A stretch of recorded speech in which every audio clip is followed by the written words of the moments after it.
I don't know if this is gonna happen, but we're gonna try. The Masai are one of Kenya's most iconic communities, recognized by their red shukas, intricate beadwork, and traditions passed down for centuries. On this visit, we were welcomed into their way of life, herding goats, making jewelry, starting fire from scratch, cooking ugali, and stepping inside their homes. More than a showcase, it was a glimpse into a living culture that continues to shape the spirit of Kenya today.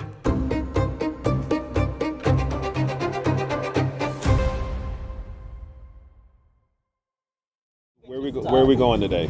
We're going to a Maasai cultural visit. Very excited. It's a 2.5-hour drive, so we'll see you when we get there. The next morning, we left Nairobi behind and headed south toward Ilbasil, a town not far from the Tanzanian border. This is where we'd spend the day with the Masai, one of Africa's most iconic tribes, known for their traditions, dress, and way of life. The Masai have lived across southern Kenya and northern Tanzania for centuries. So we're almost at the Masai village, and I have to introduce you to my lovely tour guide for the day. This is Sharon. Hello. And Sharon, can you please tell the people what we're going to expect today? A full immersion, Yeah. a day in the life of a Maasai person, and also interacting with the Maasais and learning more about them. Okay. You're going to be making some jewelry, Yeah. maybe one of these, a ring, That's beautiful. a Yeah. bracelet. Also going to be milking a goat. Okay. I've never done that before, but I'm down. Yeah. Okay. And then you're also going to learn how to make fire, the old school way. The old school way. The old school way. Okay. Yes. Okay. This is exciting. So yeah. And so we're in the county where we would see a lot of Maasai. Yeah. And you Kajiado. said that you can identify them by what? Most of them carry the sticks. Most The of men. the The men men carry carry the the sticks. sticks, and then also by their dressing. Okay. And after that quick pit stop, we knew we were getting close because the Maasai men began appearing along the roadside dressed in their traditional shukas and carrying their walking sticks. It was a sign that we were about to step into a culture that has been preserved here for generations. So we made it to the village, and I think they're about to dress us in traditional Maasai attire. Arriving at the Maasai village felt like stepping into another world, one where traditions have been preserved for centuries. After a warm greeting, we were dressed in the traditional shuka, the brightly colored cloth worn by the Maasai men and women.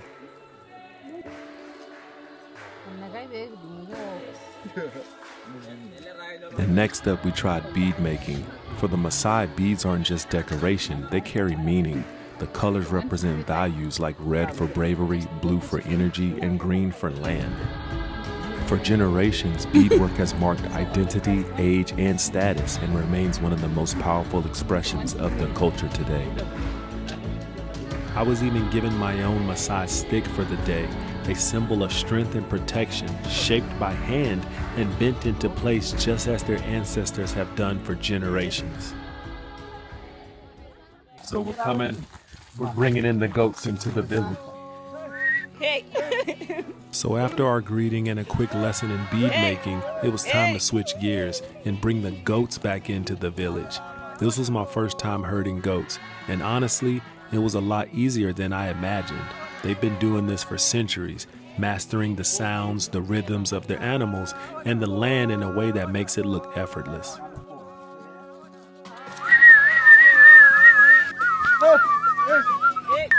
Bo! Bo! Bo! Ra! Oh! Oh! Hey! Tom, you know how to whistle? A little bit. You know. That is the biggest anthill I've ever seen.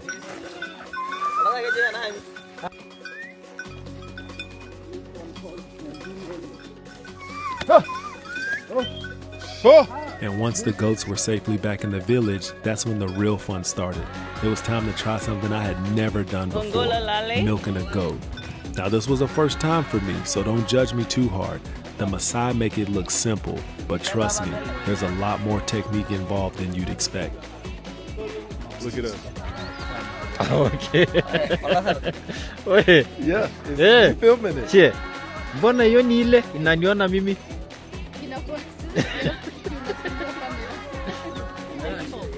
So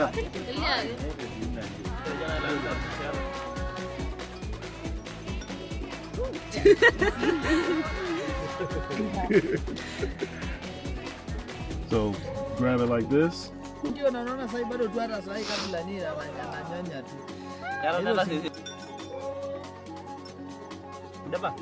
Clearly there's not enough milk. Yeah, it's not us, it's the goat. It's the goat. We are not blaming the goats.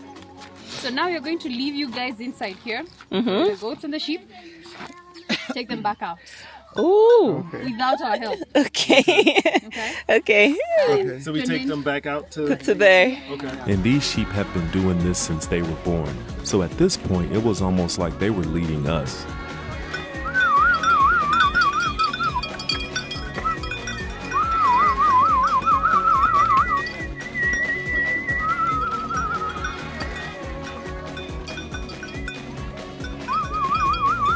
Oh, come on.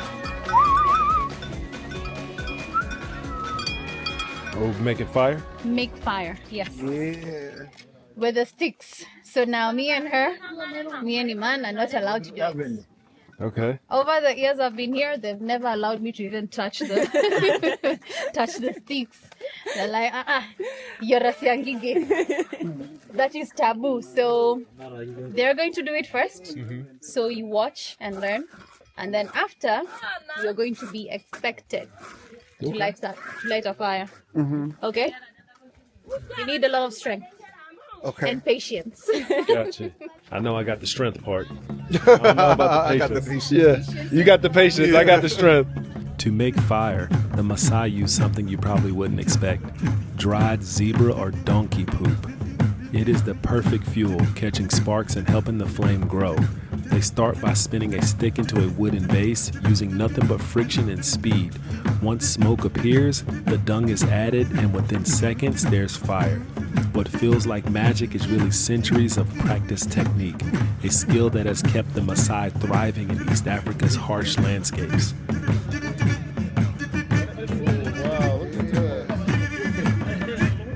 And next up, it was our turn. I don't know if this is gonna happen, but we're gonna try.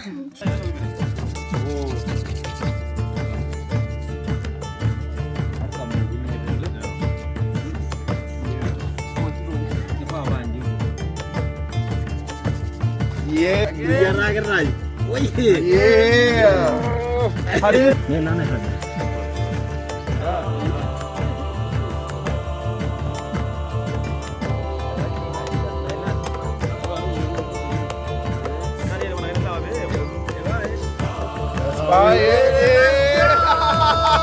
Let's go! Let's go! We did it! Yeah! Yeah!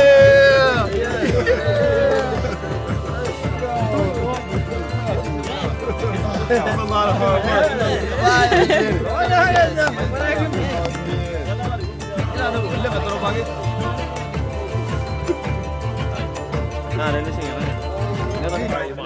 Here. Remember I told you they are made by women? You see that right there? That is kind of the foundation of the house. And you can see only the women have carried the sticks because that is a house and a construction. So now we're going to see a complete house. So the outer part is made of, this is made of cow dung and some of the sand. So they just mix that together and make the cement. Okay? So before going inside the house, because normally the houses do not fully close or lock, you say kodi. Kodi. Kodi. Kodi is like knock knock. Okay? Until someone inside says karibu. Karibu is welcome. Okay? So before going inside, you say Kodi. kodi. Yes. So if they do not say karibu, stay outside. Okay. Kodi. Kodi. So it's very, very dark. Yeah. You can sit right there next to her. Come in, sit right there. After you're here for a while, your eyes adjust. So this is a typical Maasai house. These are 3-bedroom apartments. So that's 1 bedroom. This is the master. And then that's the 3rd bedroom. This is his house. Him and his wife share this house with the kids. So that is their master. and then the kids sleep on either side. They do not have a lot of ventilation. So now you see, they have at least two. One, two. There's another one right there. And this fire right here in the middle should never ever go out because it keeps the house at least warm. And then up here, there's the black suits. So now they use this as medicine. Oh, wow. So if you have a tummy ache in the Maasai community, they just come, grab some of it. So they mix it with water and then you just drink it. And they call it medicine. So it's kind of like activated charcoal in the purest form. The original. The original, yes. Do you cook here or is it more outside?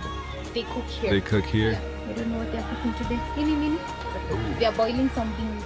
So the beans can be eaten with ugali, chapati. And you said who builds the house? Is it the community, the women, all of the women, or just the women that's gonna live here? The first time you're married, it's the woman, right? Mkiolewa kwanza, unajijengea nyumba yako ukiwa peke yako. So once you're married, when you're newlyweds, you build your own house by yourself. It's a pride thing. So what do you say when you say goodbye? Sere. And after that, we headed next door to make some ugali. Kodi. She wants you to sit right here. Okay. So this is new. Yeah, they're building it. They're building it. When They're talking about me. What are they saying? What are they saying? You gotta tell It's me. about your beard and being It's so a you beard? look older. This? Yes. I look older? Yeah. It's not me. How old do you think?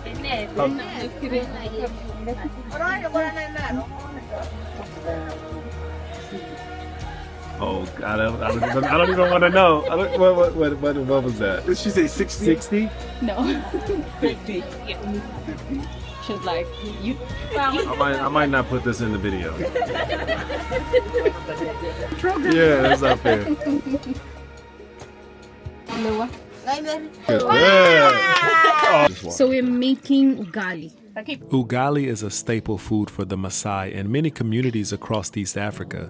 Ugali is simple but powerful, a dense porridge made by mixing maize flour with boiling water until it thickens. For the Masai, it's a daily source of energy, often eaten with milk or meat, and it's one of those dishes that truly fuels life here. We were about to try our hand at making some, and let me tell you, it's harder than it looks. They're asking if you've ever cooked ugali before. No. Can you tell?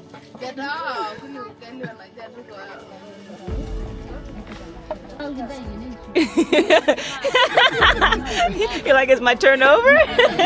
Y'all gave me the tough part. Is it? Am I doing it right? You have to flip it under. Yeah.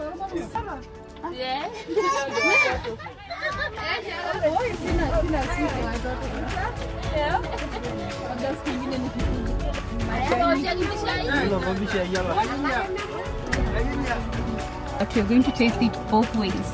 Dry, without milk, and then spoon. Thank you.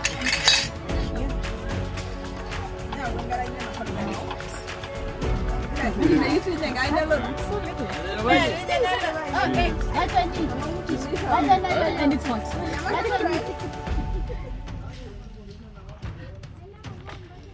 We want to go with you. It's like kind of like this.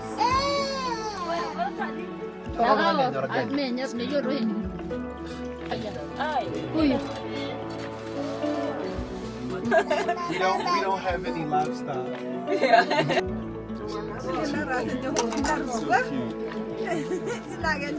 We're going to be singing and dancing, Okay. with the Maasai. Okay.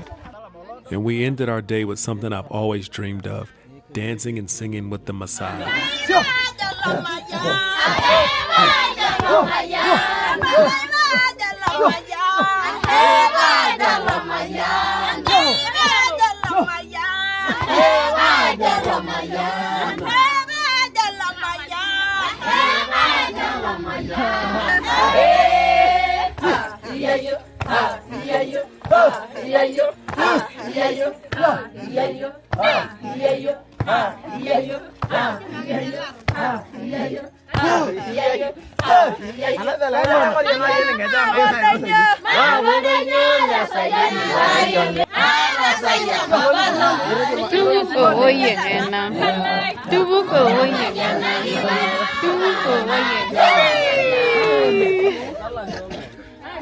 Ever since I first saw their traditional jumping ceremonies, I knew one day I wanted to experience it myself, and that day had finally arrived.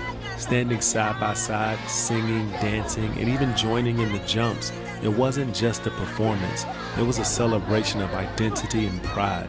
What struck me the most was how deeply the Maasai hold on to their traditions. From beadwork to fire making, from herding goats to their famous dances, every practice has been passed down for centuries. Family and community are at the heart of everything they do, and being welcomed into that felt truly special.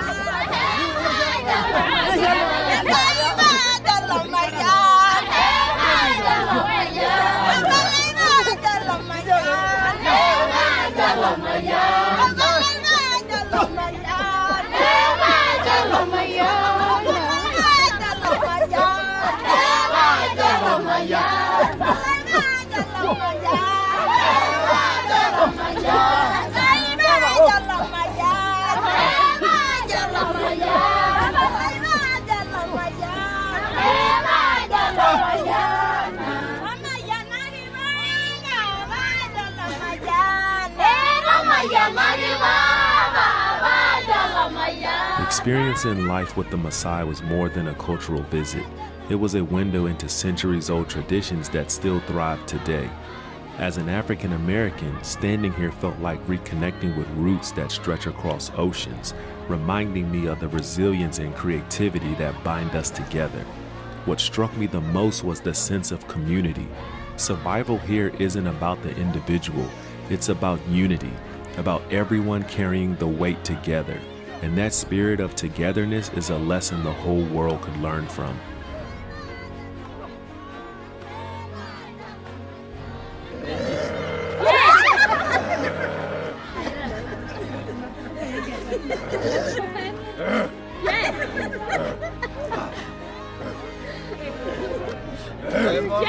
Yes.